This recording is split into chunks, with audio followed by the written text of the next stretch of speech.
wassalatu wassalamu ala rasulillah Nabiyyina Muhammadin Abdillah wa ala alihi wa ashabihi wa mawala.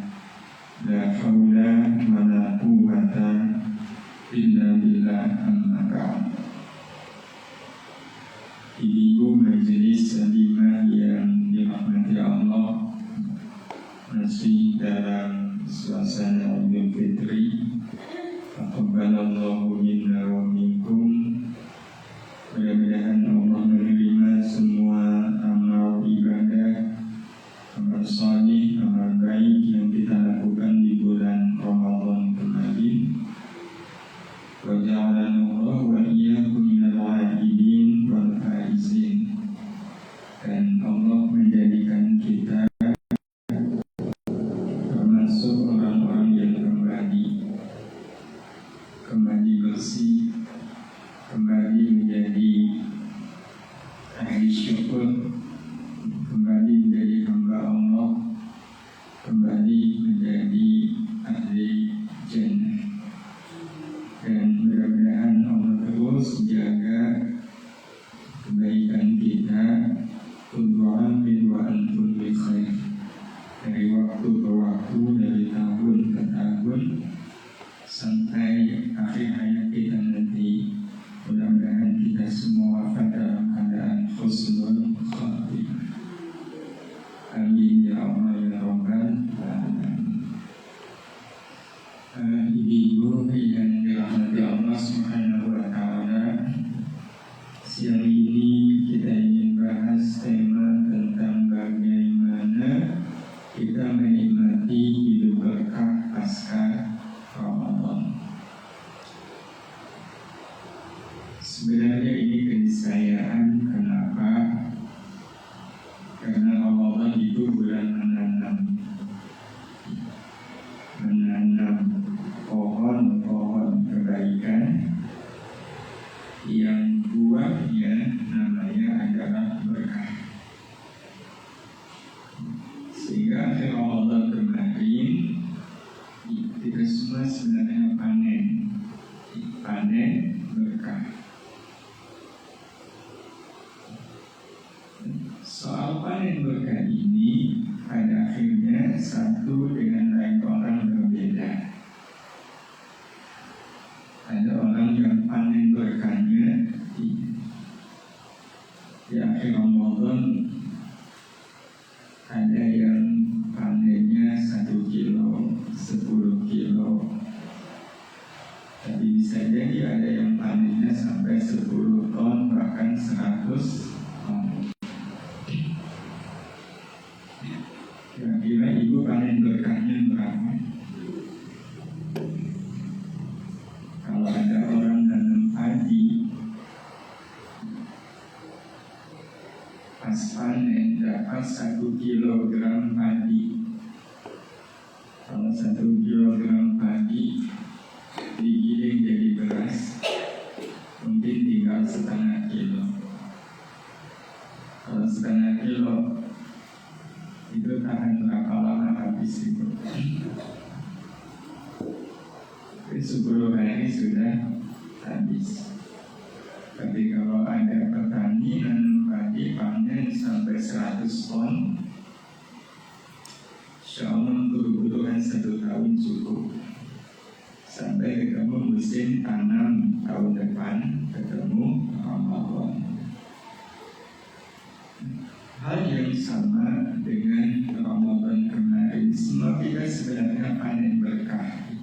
Cuma panennya berapa, nah itu yang satu dengan lain orang berbeda.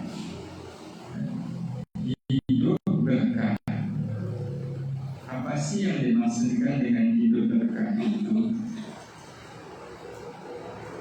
Hidup berkah pengertiannya adalah hidup bahagia dalam kebaikan.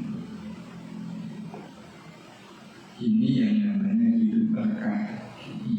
Hidup bahagia dalam kebaikan. Sehingga komponen hidup bahagia itu sebenarnya 2. Komponen hidup berkah komponen hidup berkah itu ada dua, bahagia dan kebaikan. Tapi menyatu, makanya disebut bahagia dalam kebaikan. Jadi kalau ada orang yang katanya hidupnya bahagia tapi tidak dalam kebaikan, itu berarti tidak berkah. Ada orang uangnya banyak, katanya orang kalau uangnya banyak hidupnya bahagia, tapi dia pelit, dia kikir, dia bangga bahkan sombong dengan uangnya. Apakah hidup dia berkah itu? Atau ada orang yang hidupnya baik, amalnya baik, tapi tiap hari mengeluh terus, sholat rajin, baca Quran rajin, tapi mengeluh terus. Itu juga tanda hidupnya tidak berkah. Nah, kira-kira hari ini Ibu setelah sekian hari Ramadan, kita masih merasakan hidup berkah seperti ini kan?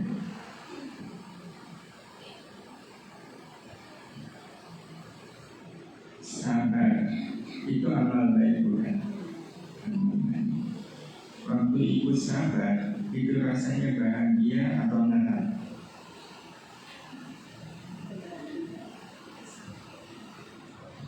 Saya bisa sabar, tapi kok nahan? Itu berarti sabar yang tidak mencerminkan berkah. Sabar yang mencerminkan berkah adalah sabar dan bahagia dalam kesabaran. Kalau bahagia dalam kesabaran, tidak mengenal kata sabar ada batasnya. Dia tidak mengenal bahwa sabar itu sementara. Kalau orang bahagia dalam sabar, ya dia akan terus sabar karena dia bahagia dalam kesabaran. Jadi inilah pengertian hidup berkah. Dan Ramadan yang sudah berlalu, yang sudah lewat, sebenarnya adalah hamparan waktu yang dihamparkan Allah untuk manusia, agar manusia merasakan nikmatnya hidup bahagia dalam kebaikan. Merasakan nikmatnya hidup bahagia dalam kebaikan. Itu makna rahasia di balik Ramadan, hamparan waktu. Durasinya 1 bulan, sama dengan 4 pekan 2 hari. Itu dihamparkan oleh Allah untuk kita manusia agar kita merasakan hidup bahagia dalam kebaikan. Nikmatnya hidup bahagia dalam kebaikan. Bagaimana tidak, selama Ramadan kita dilatih untuk puasa. Puasa kan amal baik. Puasa amal baik. Waktu kita bisa puasa, itu rasanya menderita atau bahagia? Kan bahagia. Padahal puasa bikin kita apa? Tapi kita bisa bahagia dalam apa? Dan kalau bisa bahagia dalam lapar, itu kan menunjukkan betapa Ramadan manfaat bagi kita untuk betul-betul merasakan nikmatnya hidup bahagia dalam kebaikan.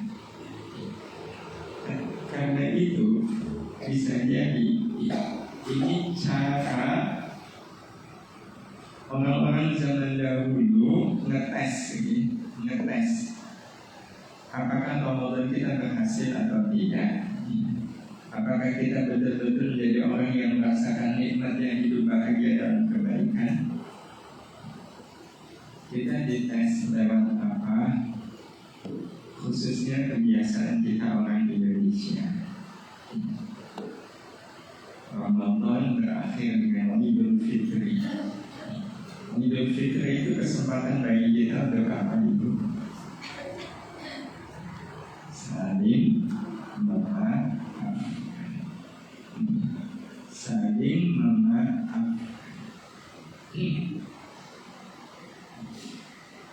Itu kalau kita perhatikan Walaupun sebenarnya nggak ada ajaran saling memaafkan, nggak ada. Karena memang nggak ada tuntunannya sebenarnya memaafkan nunggu Lebaran. Tapi sekali lagi ini sudah menjadi tradisi dan tidak mungkin sebuah kebaikan menjadi tradisi kecuali pasti ada pelajarannya. Apa pelajarannya? Ada kaitannya dengan Ramadan. Ramadan membuat hidup kita berkah. Berkah itu berarti bahagia dalam kebaikan. Nah, memaafkan itu amal baik bukan itu. Amal baik. Pertanyaannya, bahagiakah kita saat memaafkan? Bahagia, betul. Kalau bahagia, masih ingat nggak bagaimana dia menghina saya? Begitu ingat bagaimana dia menghina saya, gitu ya. Itu tetap bahagia atau sedih? Saya sudah memaafkan dia, tapi saya masih ingat bagaimana dia menghina saya. Itu artinya waktu kita memaafkan kita bahagia nggak? Belum.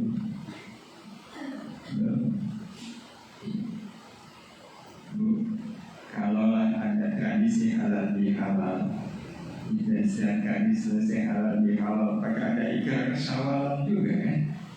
Memaafkan semua saudara yang salah.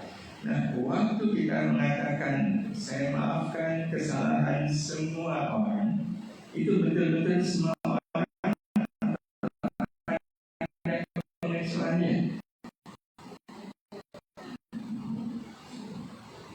Bisa kita mengucapkan semua saudara saya maafkan, tapi kan tetap di kepala kita kalau si itu saya tidak bisa memaafkan.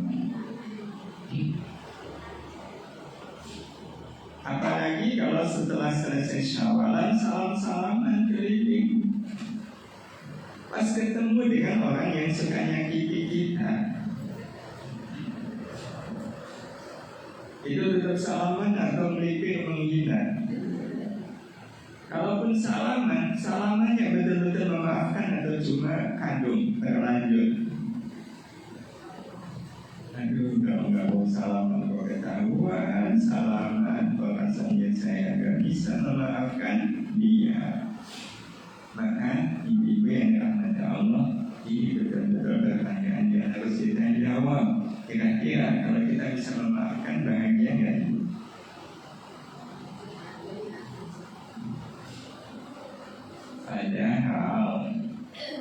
Padahal memaafkan itu membahagia. Jadi kalau ada orang yang dia bisa memaafkan, tapi dia nggak bisa bahagia, bagaimana mungkin saya bahagia memaafkan dia? Kalau saya memaafkan dia itu terpaksa kok.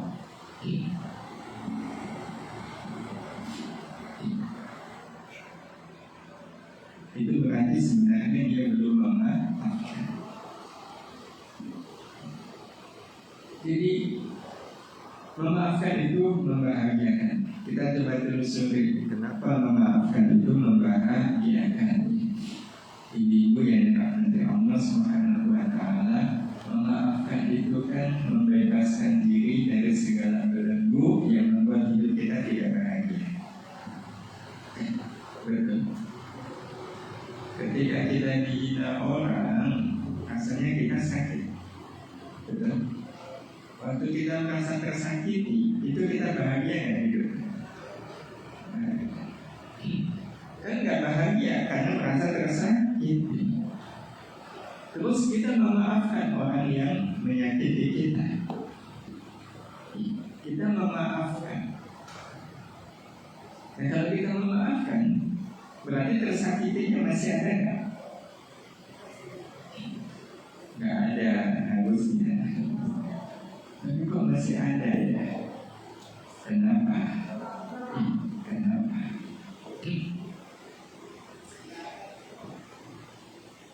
Ibu yang dirahmati Allah, ini masih ada kaitannya dengan Lebaran. Jadi juga tradisi yang sebagian orang kritik tradisi ini.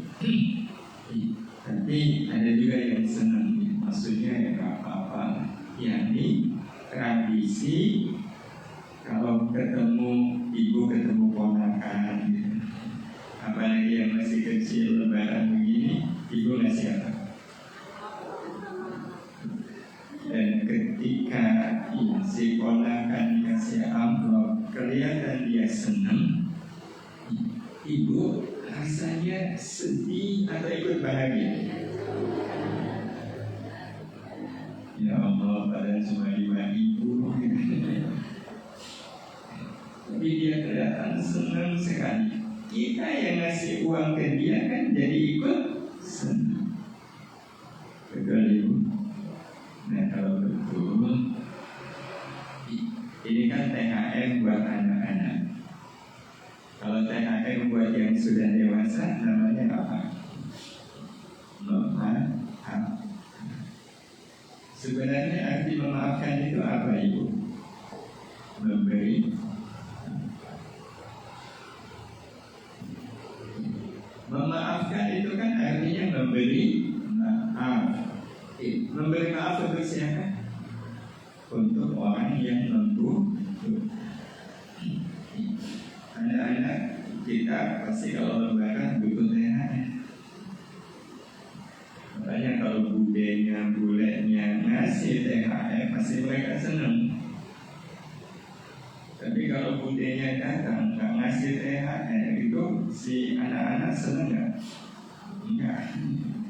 Karena kalau lebaran mereka merasa butuh THR. Jadi memaafkan itu memberi maaf untuk orang yang membutuhkan maaf. Nah pertanyaannya, siapakah yang membutuhkan maaf kita? Siapa yang membutuhkan maafnya kita ibu? Jawabannya tidak ada yang lain kecuali orang yang suka mencela, menyakiti dan memisahkan kita. Betul? Orang yang nggak pernah menyakiti, nggak pernah mencela, nggak pernah menyusahkan, apakah mereka butuh maafnya kita? Maka kalau kemudian kita mengatakan kepada beliau, katakanlah adik, padahal adik ini nggak pernah mencela, nggak pernah menyakiti, nggak pernah memisahkan, terus kakaknya bilang, dek, udah saya maafkan. Walaupun lebaran, udah saya maafkan. Si adik akan bilang apa? Emang saya salah apa? Emang saya salah apa kok dimaafkan? Iya. Berarti memang ya, memaafkan itu memberi maaf untuk orang yang membutuhkan, dan tidak ada yang membutuhkan maafnya kita kecuali orang yang suka mencela, menyakiti dan menyusahkan. Betul ibu? Ya. Dan ini logikanya. Orang yang suka mencela, menyakiti dan menyusahkan kita sejatinya adalah orang yang sedang dalam keadaan tidak bahagia. Betul. Ya. Orang itu tidak akan mungkin mencela, menyakiti dan menyusahkan kita kecuali dalam keadaan dia tidak bahagia. Kecuali dalam keadaan dia tidak bahagia. Hanya orang yang dalam keadaan tidak bahagia yang akan mencela, menyakiti atau menyusahkan orang lain. Kalau dalam keadaan sedang tidak bahagia, itu bahasa yang lebih pastinya apa ibu? Miskin bahagia. Miskin bahagia. Jadi orang kalau miskin bahagia, dia akan senang mencela orang lain. Karena itu ini juga berlaku untuk orang yang suka marah. Mencela, menghina, mencaci adalah maklumat bahwa diri ini sedang miskin bahagia. Itu pernyataan. Pernyataan saya miskin bahagia. Saya lagi miskin, saya gak punya apa-apa, makanya hidup saya tidak bahagia. Ekspresi ketidakbahagiaan mereka diungkapkan dalam bentuk marah, salah.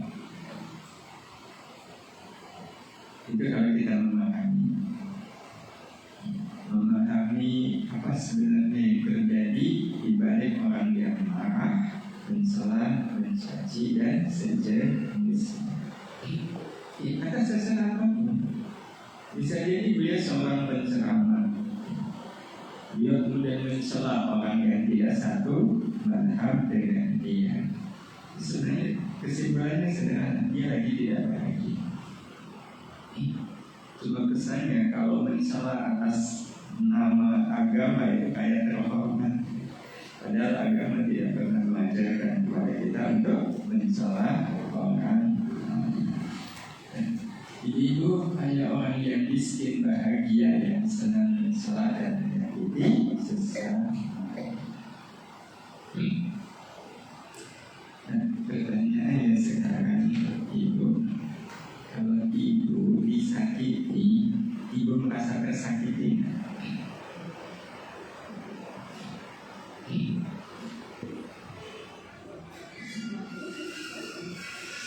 Kalau kemudian kita merasa tersakiti, itu artinya kita apa?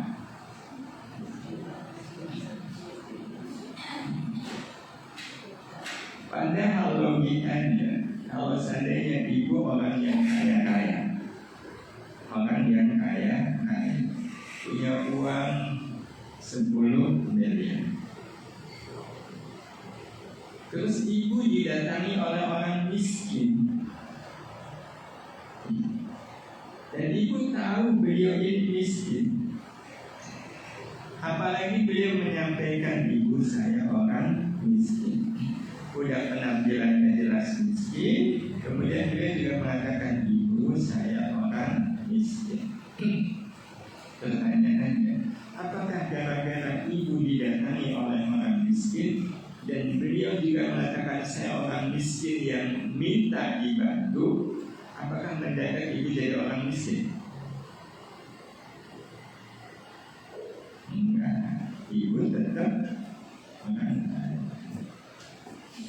Yang kalau seandainya ibu tahu beliau miskin, apa yang akan ibu lakukan?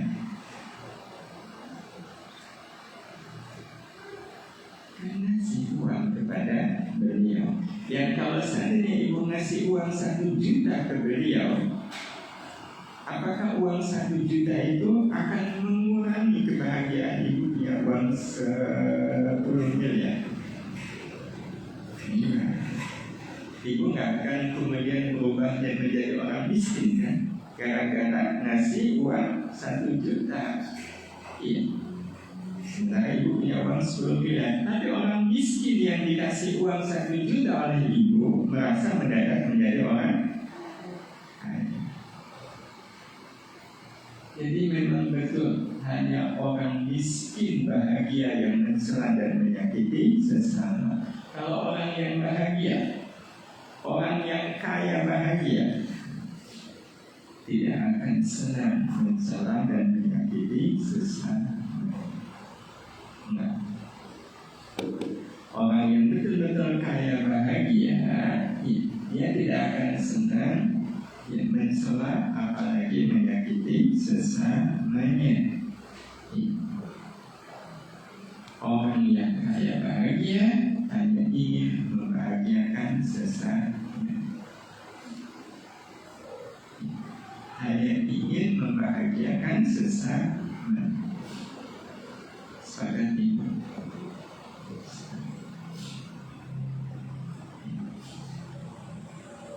Itu sebenarnya persis sama seperti orang yang kaya akan uang.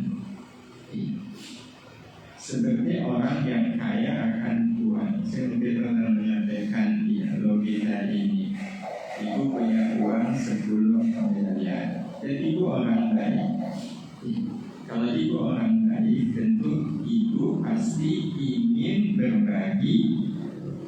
uang. Dan kira-kira siapa yang pertama kali ibu kasih uang? Tentu logikanya siapa yang paling tidak punya uang? Siapa yang paling tidak punya uang? Kalau di kalangan keluarga, ya kan kita cari keluarga yang paling tidak punya uang. Kalau tetangga, ya kita akan cari tetangga yang paling tidak punya uang. Mereka orang yang pertama kali kita kasih uang. Maka kalau seandainya ibu kaya akan bahagia, siapa yang pertama kali ibu bahagia?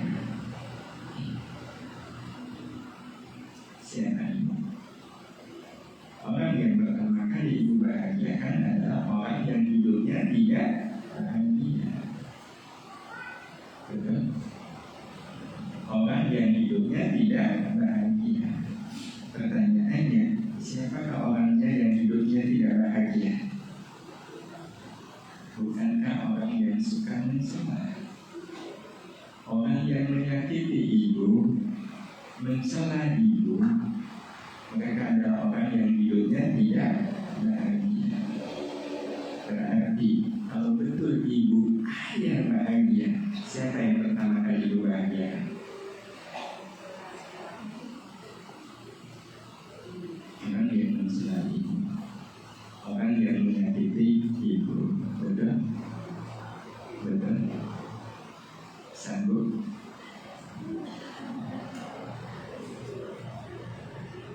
Kalau nggak bisa, itu tandanya apa ibu? Tandanya kita dengan beliau sama-sama miskin. Betul. Maka betul ibu-ibu yang dirahmati Allah, memaafkan berarti memberikan bahagia untuk orang yang dimaafkan.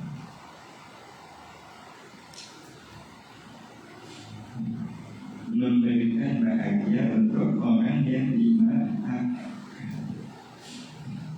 Ada orang yang dimaafkan itu orang yang apa? Mencela, menghina. Maka betul kalau dikatakan memaafkan itu membahagiakan. Tapi bagi siapa? Bagi orang yang memang kaya.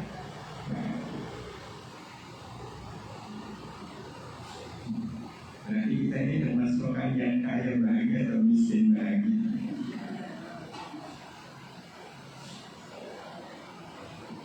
Insya Allah setelah ini nabung. Sehingga kalau ada orang yang menyakiti kita, kita sama sekali tidak merasa tersakiti. Kebahagiaan kita tetap. Kan aneh kalau seandainya ada orang kaya, terus duduk di samping dia orang miskin, terus dia berubah menjadi orang miskin, kan aneh. Saat itu pula kalau orang merasa hidupnya bahagia, tapi merasa tersakiti ketika ada orang yang menghina. Ibu kalau seandainya ibu orang kaya punya uang 10 miliar, terus ada orang yang menghina ibu, awal dasar miskin, ibu tersinggung nggak?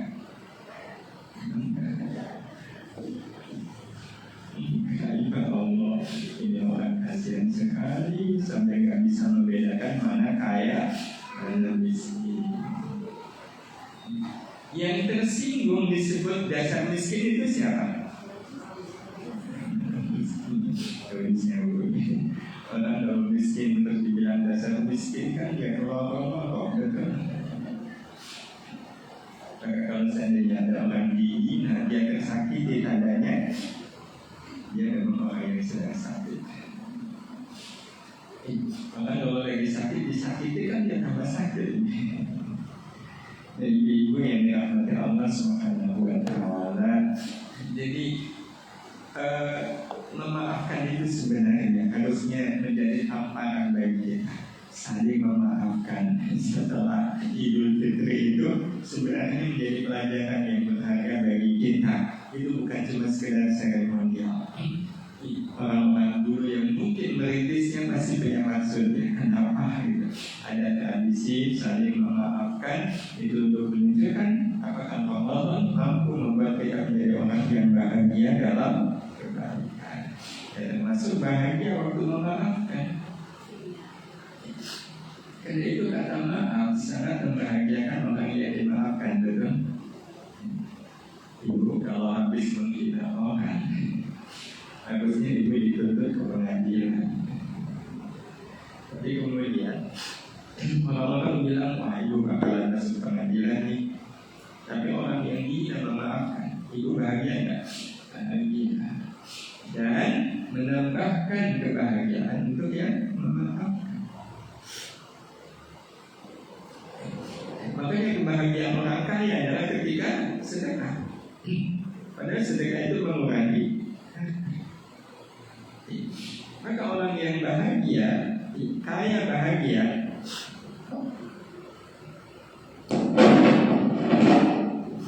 orang yang kaya bahagia, dia pasti akan bahagia ketika bisa membahagiakan orang lain. Karena itu memang betul ibu, hanya orang yang kaya bahagia yang mau dan bisa memaafkan kesalahan.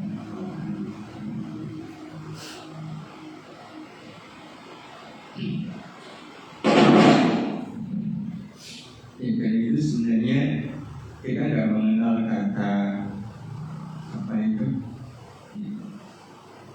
Orang-orang berpendidikan menyebutnya forgive, yes, forget, no. Memaafkan, oke, saya maafkan. Tapi kalau melupakan, nah, ya dikenal. Memaafkan dan memaafkan.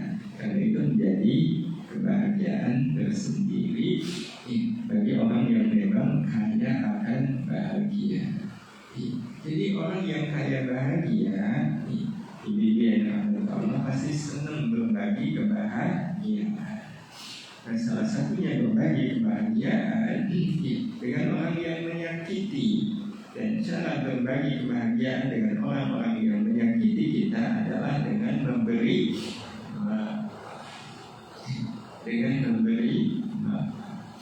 dan mungkin ini mengulang apa yang saya pernah sampaikan. Kalau bahagia itu penyakit kronis.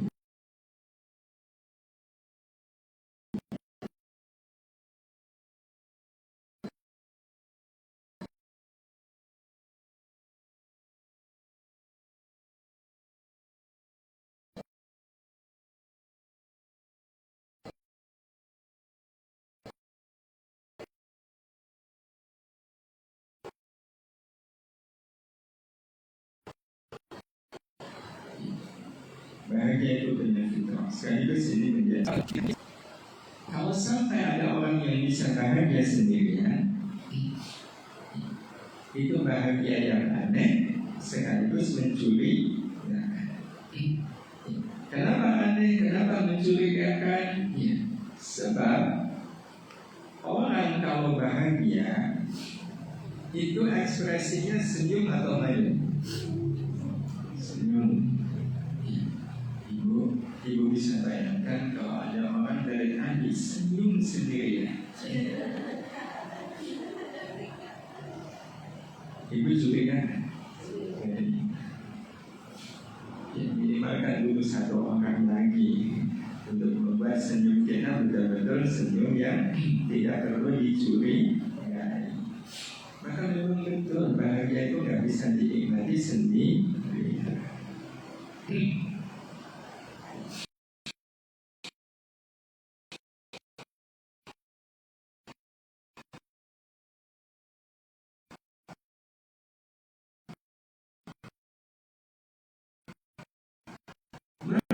Orang yang betul-betul bahagia kalau disakiti tanpa harus nunggu dimintai. Jadi itu kalau ibu isinya menyuruh kita untuk minta maaf. Yang ada ayat menyuruh kita memaafkan. Dan kalau memaafkan itu kebutuhan bagi orang yang hidupnya betul-betul bahagia.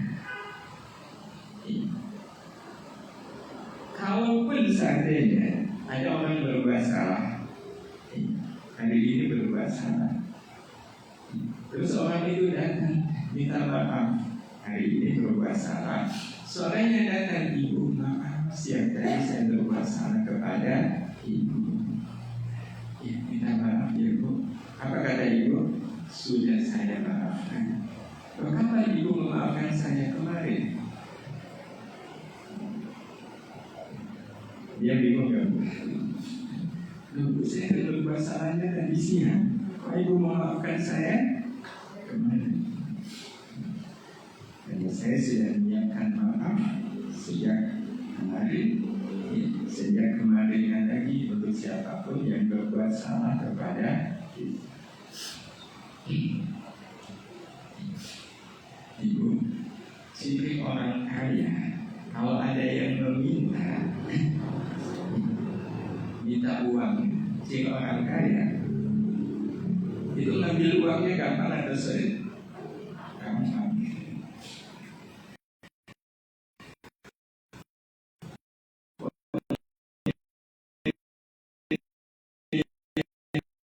Manapun kalau ada orang minta itu udah langsung keluar uangnya. Itu saking kayanya. Tapi kalau ada orang dimintai uang, pakai nyari dulu uangnya, itu tanda apa itu? Sebentar uangnya di mana ya? Ibu, kalau ada orang yang meminta maaf kepada ibu, langsung dimaafkan atau nunggu? Saya mau memaafkan dia, ketika saya butuh waktu. Dan itu pakai butuh waktu tandanya apa ibu? Memang nggak ada maaf yang bisa dia berikan. Dan dia tidak memilikinya. Butuh nyari dulu untuk maaf saya simpan di mana. Nah, orang yang hidupnya bahagia, dia sudah menyiapkan maaf sebelum orang berbuat salah kepada dia. Dan ini semua sebenarnya dibentuk oleh Ramadan. Dan puncaknya nanti, bukan puncak ini bahkan ya, orang yang betul-betul hidupnya bahagia, dia tetap merasa bahagia kalau hidup bersama orang-orang yang tidak membahagiakan. Itu orang yang hidupnya bahagia.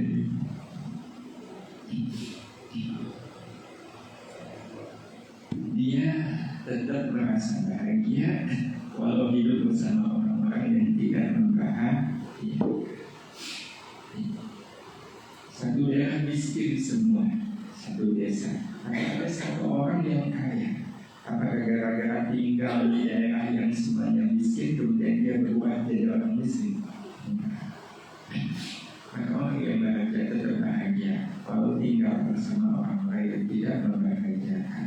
Mungkin di rumah tangga suami tidak membahagiakan, anak-anak tidak membahagiakan, mertua tidak membahagiakan. Kira-kira kalau ada istri menantu seperti ini, hidupnya bahagia enggak? Ya tergantung. Ya kaya atau miskin.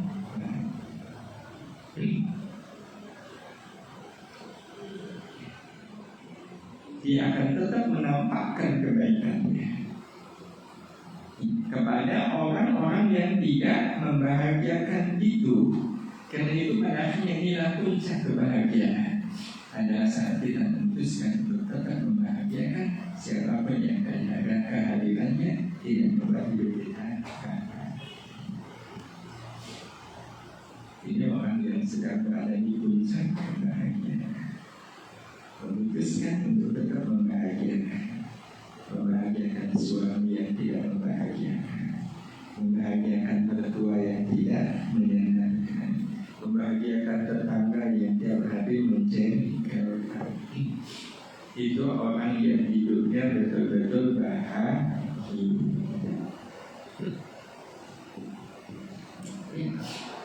Karena bahagia yang baik. Makanya kalau ada orang yang merasa bahagia tapi nggak mau membahagiakan orang lain, dia adalah orang bahagia yang tidak baik. Orang bahagia yang baik adalah orang bahagia dan dia akan terus membahagiakan walau orang-orang yang tidak baik kepada dia. Dan sebenarnya ibu kalau ngasih uang ke orang miskin, ibu merasa rugi nggak? Nah, orang baik itu kan bahkan nyari orang miskin untuk diapakan? Dikasih uang. Maka orang yang hidup yang betul-betul bahagia dalam kebaikan, dia akan apa? Nyari orang yang bisa dia bahagia. Ibu yang dirahmati Allah Subhanahu wa Ta'ala, jadi kembali memaafkan adalah amal membahagiakan orang yang menyakiti. Dan bukankah ini menjadi wujud kebaikan? Memaafkan adalah membahagiakan orang yang menyakiti. Karena siapapun yang menyakiti pasti senang dari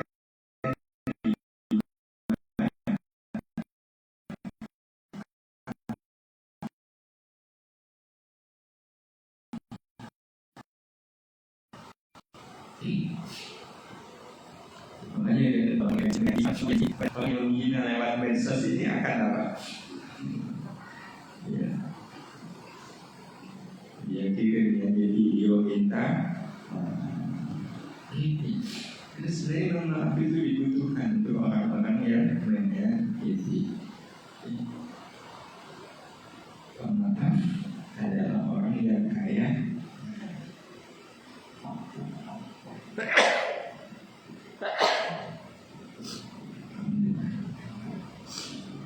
Jadi pemaaf yang sesungguhnya adalah orang yang kaya bagi. Tapi logikanya kalau memang kalian jadi pemaaf, apa yang harus kita lakukan? Ya harus jadi orang yang kaya bahagia terlebih dahulu. Selain bahagia, memaafkan itu juga mulia. Dan pertanyaannya sekarang, bukan pernyataan, bukan pertanyaan, memaafkan itu apa yang mudah untuk dilakukan. Betul itu?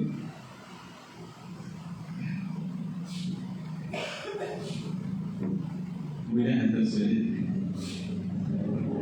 Ya memang bergantung kadar kekayaan bahagia yang dimiliki. Jadi ibu yang dirahmati Allah, maka ini bukan lagi pernyataan ya, tapi pertanyaan bagi kita. Nah, maka karena ini masih menjadi pertanyaan, memaafkan itu amal yang mudah untuk dilakukan. Benar nggak ya? Karena faktanya sulit. Dan ini yang dirahmati Allah, sulitnya kita memaafkan orang lain sebenarnya adalah tanda kita masih miskin bahagia. Betul? Harus diakui. Ya, harus diakui. Karena itu kalau seandainya ada orang kaya tapi pelit, sebenarnya mereka adalah orang miskin yang kebetulan uangnya banyak. Orang kaya pelit itu sebenarnya orang miskin. Tapi kalau orang miskin dan lawan, dia orang kaya yang kebetulan uangnya sedikit. Ibu pilih yang mana? Pilih kaya dan dermawan. Jadi ibu ini pertanyaannya kan makin pertanyaan. Terus gimana caranya agar kita bisa kaya bahagia? Dari ibu. Sebagian orang mengatakan ya kalau pengen bahagia uangnya banyak, betul? Dan kita ingin bahagia dalam arti yang sesungguhnya. Jadi kalau kita akan jadi pemaaf yang bisa kaya bahagia, terus gimana caranya agar kita bisa kaya bahagia? Ini kita bicara bahagia yang sesungguhnya. Bahagia bahagia hakiki, bahagia yang original, bukan bahagia imitasi, bukan bahagia palsu. Bahagia yang sebenarnya adalah bahagia yang tidak bisa dirasakan kecuali dengan rahmat Allah. Dan ini pegangan kita akan bisa bahagia ketika kita mendapatkan rahmat Allah. Bahagia harus apa? Kaya akan rahmat, kaya akan rahmat. Karena sekali lagi tidak mungkin kita bisa bahagia dalam arti yang sesungguhnya kecuali dengan rahmat Allah, kecuali dengan rahmat Allah Subhanahu wa ta'ala. Sehingga hanya dan hanya dengan rahmat Allah hidup manusia akan bahagia. Jadi nggak tepat kalau seandainya orang mengatakan untuk kaya harus punya uang banyak. Dengan rahmat orang akan hidup bahagia. Kalaupun ini yang Allah, ada orang kaya, tetapi di dalam kekayaan nggak ada rahmat. Kaya uang tapi miskin rahmat, apa yang akan terjadi? Kekayaan dia pasti akan jadi masalah bagi dia. Itu orang yang kaya uang tapi miskin rahmat. Tapi sebaliknya, kalau seandainya ada orang miskin uang tapi kaya rahmat, maka miskinnya dia tidak akan menghalangi dia untuk hidup bahagia. Betapa banyak kita jumpai ada orang miskin tapi bahagia. Tidak sedikit orang kaya tapi hidupnya menderita. Karena yang membuat orang bahagia itu ya bukan uang, tetapi kan kita sering melihat ya Allah itu kata bukan apa uang ada, wajah suami istrinya juga sudah lebih dari cukup, tapi bercerai. Dan sekalinya cerai, perjanjiannya apa? Harus memberikan nafkah, punya anak satu semisal. Minta nafkahnya, nafkah untuk anaknya. 1 bulan minta berapa istri? 50 juta. Berarti orang kaya dong sih. Yang kaya dong 50 juta. Jadi ini semakin menguatkan kita. Dan Allah juga sudah menegaskan itu di surat Yunus ayat 58. Qul bi fadlillahi wa bi rahmatihi fa bidzalika falyafrahu wa khairun mimma yajma'un. Katakanlah hanya dengan karunia Allah dan rahmat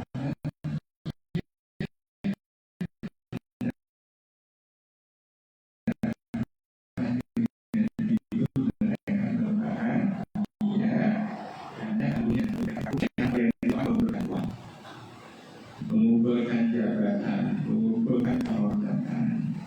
Mereka menganggap dengan uang itu mereka bisa hidup bahagia. Allah katakan yang membuat kalian bahagia itu adalah rahmat dan karunia dari Allah Subhanahu wa ta'ala. Ada satu hadis lagi ini adalah dari Allah yang mungkin saya pernah menyampaikan hadis ini. Hadisnya berbunyi tentang siapa orang kaya.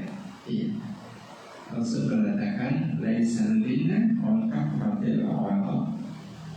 Rasul sendiri sampai mengatakan laisal ghina, bukanlah kaya itu al kafratil awal karena banyaknya harta. Kaya itu bukan karena banyaknya harta. Terus kaya itu apa? Jadi bukanlah kaya itu karena banyaknya harta. Kalau kaya bukan karena banyaknya harta, terus kaya itu karena apa? Dan ditanya Rasul mengatakan walakin darina nafas, tetapi yang namanya kaya adalah kaya jiwa. Yang namanya kaya itu adalah kaya jiwa. Bukankah kita oleh Allah diciptakan dari raga dan jiwa? Jiwa, raga. Mari kita tengok, kita sapa sejarah jiwa kita. Karena tidak sedikit orang yang jarang menyapa jiwa, yang disapa raga terus. Ibu sering bercermin ya? Sering. Itu waktu ibu bercermin itu memperhatikan apa? Jiwa atau raga? Terus kapan kita bercermin melihat jiwa? Kadang kita lupa menyapa jiwa. Dan ini kita sejenak menyapa jiwa. Ini cara kita menyapa jiwa. Sebanyak apapun kita punya uang, sampai miliaran semisal ya, tapi kan kita punya jiwa. Kita coba tanya jiwa dengan uang yang banyak kita, apakah ada jiwa? Jiwa kita mengetahui, bahkan merasakan bahwa uang itu bukan milik kita. Betul? Betul. Ya, jiwa kita sebenarnya sadar, jiwa kita paham bahwa semuanya bukan milik kita. Terus milik siapa? Jiwa kita tahu betul uang yang banyak itu adalah milik Allah,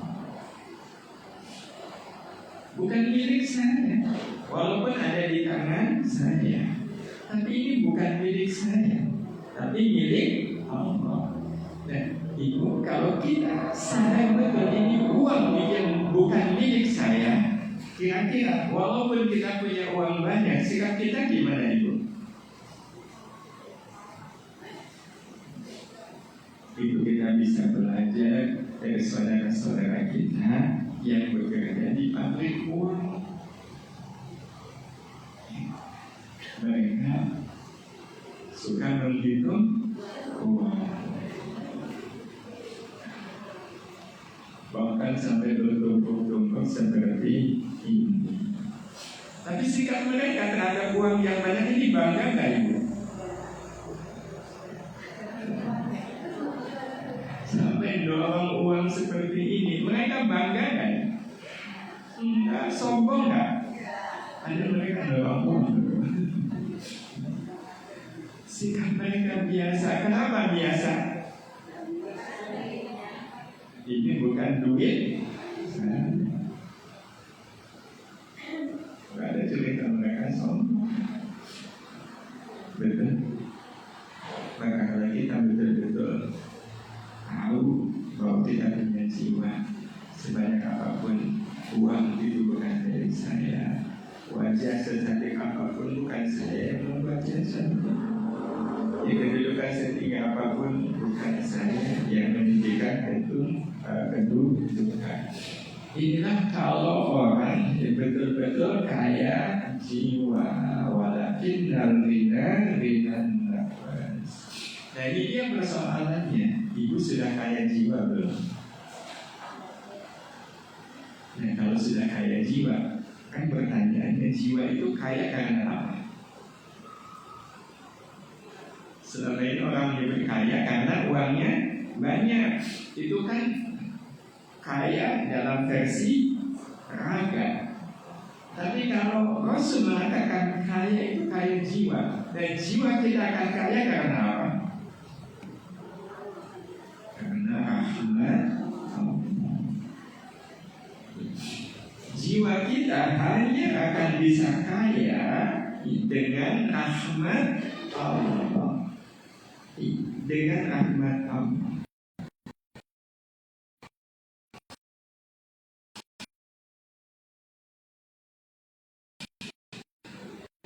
Dan aslinya dibiarkan dari Allah. Allah orang yang kaya akan rahmat.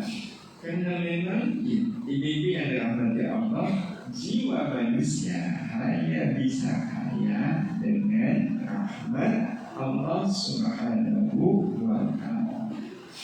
Jadi jiwa hanya bisa kaya dengan rahmat Allah. Nah rahmat Allah inilah yang dibutuhkan dalam hidup. Karena itu seperti apa manusia tergantung dia kaya atau miskin rahmat. Karena nanti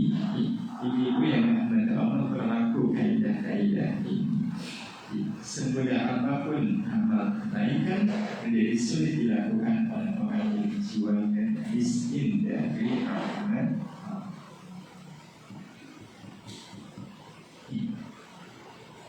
Seringan apapun, semudah apapun amal akan terasa berat, sulit bagi orang yang jiwanya miskin dari rahmat.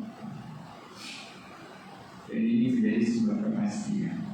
Dan gimana miskin dari rahmat Allah? Karena rahmat Allah itu memang dibutuhkan agar kita bisa melakukan amal kebaikan. Tanpa rahmat Allah, tidak mungkin kita bisa melakukan amal kebaikan. Aslinya kita bisa ngaji seperti ini karena apa itu?